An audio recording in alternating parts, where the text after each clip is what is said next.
दोस्तों नमस्कार, आदाब, सत श्री अकाल। दोस्तों मेरा नाम है धर्म बिजारवाल।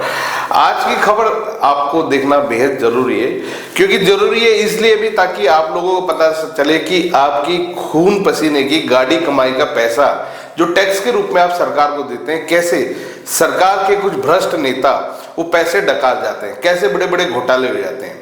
दोस्तों छत्तीसगढ़ से ये मामला जुड़ा हुआ है और आप सभी जानते हैं कि छत्तीसगढ़ के पूर्व मुख्यमंत्री भूपेश बघेल के घर पर ईडी की छापेमारी हो रही है। दोस्तों छत्तीसगढ़ में कथित शराब घोटाले से जुड़े मनी लॉन्ड्रिंग मामले में सोमवार यानी 10 मार्च को प्रवर्तन निदेशालय ईडी ने पूर्व मुख्यमंत्री भूपेश बघेल के घर पर छापा मारा। रेड के दौरान ईडी ने लगभग 30 लाख रुपए जब्त किए, एक पेन ड्राइव मिली और कुछ दस्तावेज भी मिले हैं। ईडी ने इस मामले में राज्य भर में करीब 14 जगहों पर छापेमारी की, जिसमें भूपेश बघेल के बेटे चैतन्य बघेल और उनकी करीबी लक्ष्मी नारायण बंसल, पप्पू बंसल के ठिकाने भी शामिल थे। दोस्तों छापेमारी के बाद ईडी की टीम पे बकायदा हमला हुआ, जिसकी खबरें भी सामने आ रही हैं। कांग्रेस के कार्यकर्ताओं ने ईडी के अधिकारियों को घेर लिया, जिसके बाद पुलिस को इसमें हस्तक्षेप करना पड़ा। दोस्तों कांग्रेस कार्यकर्ताओं ने ईडी की गाड़ी पर पथराव भी किया। बताया जा रहा है कि ईडी के डिप्टी डायरेक्टर स्तर के अधिकारियों की गाड़ी पर हमला हुआ, जिसके बाद ईडी अब कानूनी कार्रवाई करने के लिए तैयारी कर रही है। दोस्तों ईडी की जांच के मुताबिक छत्तीसगढ़ में शराब घोटाले में राज्य के राजस्व विभाग को 2161 करोड़ रुपए का नुकसान हुआ था। चैतन्य बघेल को घोटाले से जुड़े पैसे मिलने के सबूत मिले हैं, जिसके चलते ईडी ने उनसे पूछताछ के लिए मंगलवार को तलब भी किया है।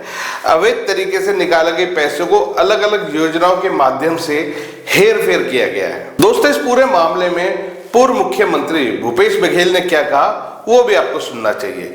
छापेमारी के बाद पूर्व मुख्यमंत्री भूपेश बघेल ने ईडी की कार्रवाई को राजनीतिक साजिश बता दिया। ये तो पुराना एक जुमला भी आप कह सकते हो कि जितने भी नेताओं के घर जो भ्रष्टाचार के मामले में घिरे होते हैं, कोई भी हो, चाहे से अरविंद केजरीवाल हो या संजय सिंह हो या मनीष सिसोदिया हो, भूपेश बघेल हो, ये जितने भी तमाम नेता हैं, इनका सबका यही कहना होता है कि भैया हमने घोटाला नहीं किया, ये एक राजनीतिक साजिश है।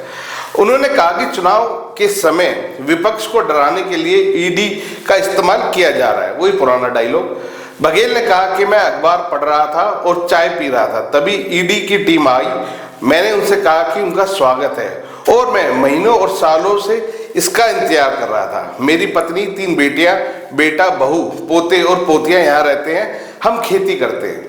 खेती करने वाले किसान के घर में 33 लाख रुपए कहां से आए, ये बड़ी हैरानी की बात है। दोस्तों आगे बघेल साहब कहते हैं कि इस संयुक्त परिवार में हम 140 एकड़ जमीन पर खेती करते हैं। हमारे पास वही था जो हमने घोषित किया था।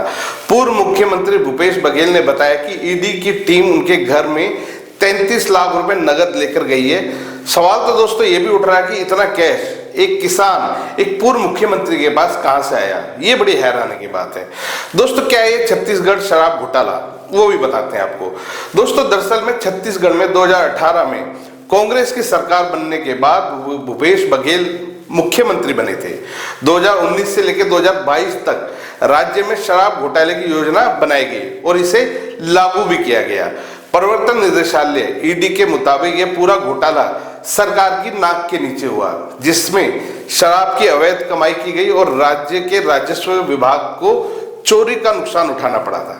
दोस्तों तमाम नेता करते यही हैं, सीट पर बैठने के बाद घोटाले करते हैं, क्योंकि अगर देश का विकास करते तो शायद आज जिस स्थिति में हमारा देश है उस स्थिति में नहीं होता। शायद आज हम भी और आप, हम सब मिलके अच्छी तनख्वाह पा रहे होते, अच्छा बिजनेस कर रहे होते, परंतु जितना भी पैसा है जो शायद आपके हमारे विकास में लगना चाहिए था, वो तमाम पैसा हमारे देश के भ्रष्टाचारी नेता घोटाले में खा जाते हैं। दोस्तों जिन लोगों को नहीं पता वो सभी ये जानना चाह रहे हैं कि ये घोटाला दरअसल में हुआ कैसे था।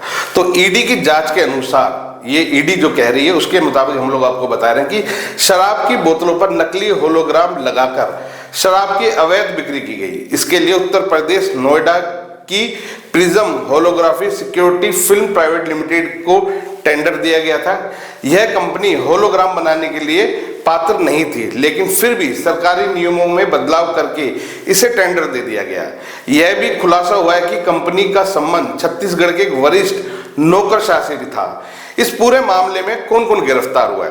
तो दोस्तों, इस मामले में अब तक IAS अनिल टुटेजा, कांग्रेस के नेता अरुणपति त्रिपाठी और रायपुर के मेयर के बड़े भाई शराब कारोबारी अनवर डैबर को ईडी ने गिरफ्तार किया है। दोस्तों, ये बड़े बड़े नेता किस तरीके से अपने जान पहचान के लोगों के, बड़े बड़े रसूखदार लोगों को नकली फर्जी कंपनियां बनाकर टेंडर देते हैं और उसके बाद इन्हीं कंपनियों के माध्यम से बड़े बड़े घोटाले किए जाते हैं। होता क्या है, जांच के नाम पर कई सालों तक जांचें चलती रहती हैं, फैसला कुछ होता नहीं है। परंतु अब जब मोदी सरकार आई है तो अब इन सब की नाक में नकेल कसने का काम किया जा रहा है और जिन जिन लोगों ने घोटाले करके पैसे खाए हैं वो सब अब निकलने का काम हो रहा है। और ये तो नेताओं का पुराना डायलॉग है कि भैया ये एक राजनीतिक से प्रेरित एक घटनाक्रम है और एक षड्यंत्र है। खैर दोस्तों, ये तो तमाम नेता हैं, नेताओं की आदत होती है कुछ भी बोल देने की, कुछ भी कहने की, पर कुछ भी बोलने के साथ साथ ये बहुत सारे घोटाले करके आपकी हमारी कमाई का गाढ़ा पैसा जो हम सरकार को टैक्स के रूप में देते हैं, ये लोग खा जाते हैं। जांच होती रहेगी, हो सकता है कुछ सालों बाद सजा भी हो जाए, परंतु जो पैसा जब्त हो चुका है, खा लिया गया है, वो पैसा कहाँ, मतलब उस पैसे की रिकवरी कैसे होगी? जब नेता नकली कंपनियां बना के घोटाले करके पैसे खा जाएंगे तो उसकी रिकवरी कहाँ से होगी? रिकवरी नहीं होगी तो आपका और हमारा, हम सबका कैसे विकास होगा? देश जब तक ऐसे नेताओं को बहिष्कार नहीं करेगा, ऐसे नेताओं को जब तक मैं तो ये कहूँगा कि देश निकाला नहीं दिया जाएगा, तब तक शायद हिंदुस्तान का विकास ना हो सके। और शायद हो सकता है कि इसी तरह की जिंदगी जो हम जी रहे हैं ये हम आगे भी जीते रहें। हमारे बच्चों का भविष्य शायद हो सकता है अंधकार में हो अगर ऐसे नेता राजनीति में रहे तो। दोस्तों, इस वीडियो के बारे में, इस खबर के बारे में आपकी अपनी क्या राय है हमें कमेंट्स करके जरूर बताएं।